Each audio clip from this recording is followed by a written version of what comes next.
एक इंसान जिसने हजारों भूतिया जगहों पर कदम रखा, जिसने उन भूतिया जगहों पर रातें बिताई जहां लोग 2 मिनट भी अकेले खड़े नहीं हो पाते। भानगढ़, कुलदरा, मुकेश मील जैसी जगहों पर रात को रुककर इन्वेस्टिगेशन की बिना डरे। जो डर को भूत नहीं डेटा समझता था और वो हमेशा कहता था डर को ज्ञान खत्म कर देता है। लेकिन उसी इंसान की कहानी उसके अपने घर के एक छोटे से बाथरूम में अचानक खत्म हो गई। इस इंसान का नाम था गौरव तिवारी। गौरव तिवारी ने 6000 से ज्यादा भूतिया जगहों पर इन्वेस्टिगेशन किए। उनकी मौत से पहले वो अपने घर वालों और टीम मेंबर्स को कहते थे, पिछले कई दिनों से कोई मेरा हमेशा पीछा कर रहा है। जब मैं सोने की कोशिश कर रहा हूँ तो वो मुझे सोने नहीं देता और ना ही मुझे कोई काम करने देता है। शायद वो कोई नेगेटिव एनर्जी है। कुछ लोग कहते हैं यही नेगेटिव एनर्जी उनकी मौत की वजह है, तो कुछ लोग कहते हैं उनकी लास्ट इन्वेस्टिगेशन केस ही उनकी मौत की वजह है। गौरव तिवारी आत्महत्या करने से पहली रात को एक भूतिया केस इन्वेस्टिगेट कर रहे थे, वही उनकी मौत की वजह है। तो कौन सा लास्ट केस है और क्या सच में गौरव तिवारी ने आत्महत्या की है या वही नेगेटिव एनर्जी या लास्ट केस ही मौत की वजह है, आगे वीडियो में डिटेल से समझते हैं। आगे बढ़ने से पहले आप वीडियो को लाइक करके चैनल को सब्सक्राइब भी कर देना। अब चलो वीडियो शुरू करते हैं।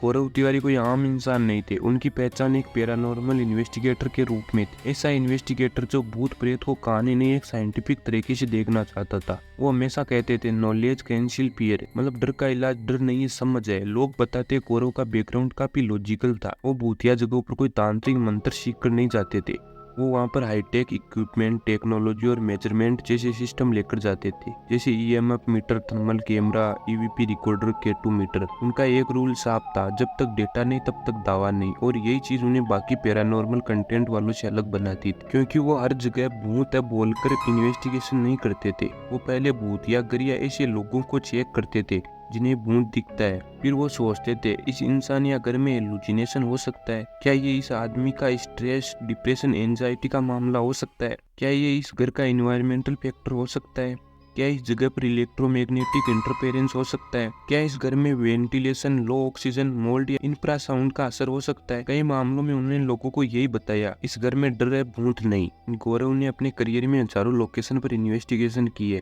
इनमें कई ऐसी जगह भी है जिनका नाम सुनते ही लोगों के दिमाग में डर का नक्शा बन जाता है। लेकिन गौरव का तरीका अलग था। वो इस जगह पर भूत है ऐसा नहीं कहते थे, वो उस डर को समझने की कोशिश करते थे।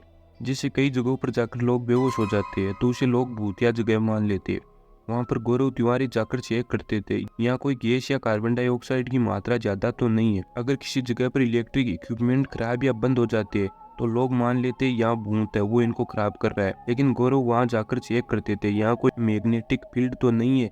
यही बात उन्हें अलग बनाती थी। वो किसी भी भूतिया जगह पर जाकर इन्वेस्टिगेशन करने के बाद वापस आते वक्त हमेशा एक लाइन बोलते थे, अगर तुम सच में हो तो मेरे साथ आओ। इसी लाइन को लेकर लोग बोलते हैं कि यही लाइन उनकी मौत की वजह बनी है। 2016 आते आते कुछ लोगों के मुताबिक गौरव के व्यवहार में बदलाव दिखने लगा था। वो ज्यादा शांत रहने लगे, अपनी टीम से दूरी बनाने लगे, वो अकेले इन्वेस्टिगेशन पर जाने लगे। उनको हमेशा बेचैनी होती थी और नींद भी बहुत कम आती थी। अब इसके पीछे दो कारण हो सकते हैं। पहला, लोगों की बताई बातें जिनमें किसी नेगेटिव एनर्जी ने उन्हें परेशान कर दिया था। दूसरा, साइंटिफिक। जब गौरव तिवारी लगातार डर, अंधेरा, अननोन लोगों के बीच, नींद की कमी, हमेशा भूतिया जगहों के बारे में सोचना, इन सबसे स्ट्रेस, एंजाइटी, डिप्रेशन हो गया। 6 जुलाई की रात को देर से आए थे गौरव किसी केस को इन्वेस्टिगेट करके। 7 जुलाई की सुबह उठकर गौरव बाथरूम में जाते और फिर कभी जिंदा बाहर नहीं आते। उनके बाथरूम में जाने से थोड़ी देर बाद तेज आवाज आती है किसी चीज के टूटने की। फिर घर वाले बाथरूम का दरवाजा खड़खड़ाते हैं लेकिन कोई रिस्पॉन्स नहीं। दरवाजा तोड़ा जाता है तो उनके गले में एक कपड़े का फंदा था। उन्हें तुरंत हॉस्पिटल ले जाया गया लेकिन डॉक्टर्स ने डेथ डिक्लेयर कर दिया 7 जुलाई 2016 को। अब घर वाले और कुछ लोग कहते हैं वो लास्ट केस दिल्ली जनकपुरी वाला था, लेकिन कुछ लोग इस केस को 10 या 15 दिन पहले का बताते हैं। इसी लास्ट केस को उनकी मौत की वजह मानते हैं लोग। एक दिन गौरव को दिल्ली के जनकपुरी इलाके से एक कॉल आता है जिसमें बताया जाता है हमारे घर में एक लड़की पिछले कई दिनों से अजीब व्यवहार कर रही है। घर वाले बता रहे थे रात होते ही लड़की की आवाज बदल जाती है, वो खुद को और हमें नुकसान पहुंचाने की कोशिश करती है। केस की इन्वेस्टिगेशन करने के लिए गौरव की टीम तैयार होती है, लेकिन इसी केस में एक ट्विस्ट है। कहा जाता है उस दिन गौरव की तबीयत ठीक नहीं थी तो इस केस को इन्वेस्टिगेट करने के लिए अकेली टीम ही जा रही थी। लेकिन जब गौरव ने लड़की की हालत के बारे में सुना तो उन्होंने खुद जाने का फैसला किया। शाम हो चुकी थी, गाड़ी में इक्विपमेंट रखे जा रहे थे। गौरव फ्रंट सीट पर बैठे थे, टीम पीछे।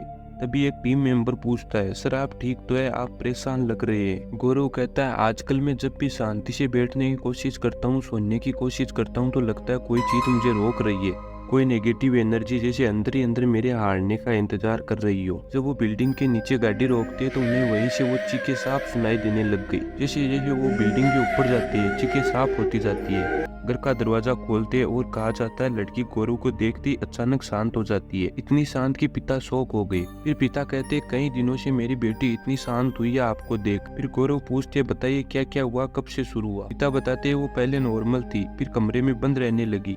जब हम अंदर जाते तो वो हम पर चिल्लाने लगी, और एक रात तो ये अपने हाथ में चाकू लेकर हमारे कमरे में आ गई। गौरव टीम से कहते हैं, कैमरे लगाओ, EMF मीटर रेडी करो, घर का हर एंगल कवर करो। गौरव लड़की के कमरे की तरफ बढ़ता है, दरवाजा खोलकर अंदर जाता है। लड़की बिस्तर पर बैठी थी और जैसे ही वो गौरव को देखती है और कहती है, आ गया तू। गौरव को एक सेकंड के लिए यकीन ही नहीं होता है। फिर वो पूछते है, कौन है तू और मुझे कैसे जानती है।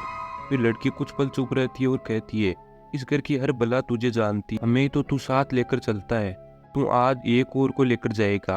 और इसी पल गौरव को लगा, ये आवाज लड़की की नहीं है, ये मेरे पीछे से आ रही है। कुछ देर बाद एक टीम मेंबर इसी कमरे में आता है और सामने देखता है गौरव एकदम सीधे खड़े है, डरे हुए। इसी को देखकर टीम के लोग घबरा जाते हैं। आज पहली बार सर डर रही है। फिर थोड़ी देर बाद सब कुछ नॉर्मल होता है और जाते वक्त गौरव वही करते हैं जो हमेशा हॉन्टेड जगह पर करते थे, यहाँ जो कोई भी हो तुम मेरे साथ चलो, इस घर को छोड़ दो। रात के लगभग 1:30 बजे गौरव घर पहुँचते है। पत्नी पूछती है, इतनी देर कहाँ थे, फोन क्यों नहीं उठाया। और गौरव घबराए हुए कहते हैं, वो सारी बलाएं लौट आई है, वो सिर्फ मेरी मौत देखना चाहती है।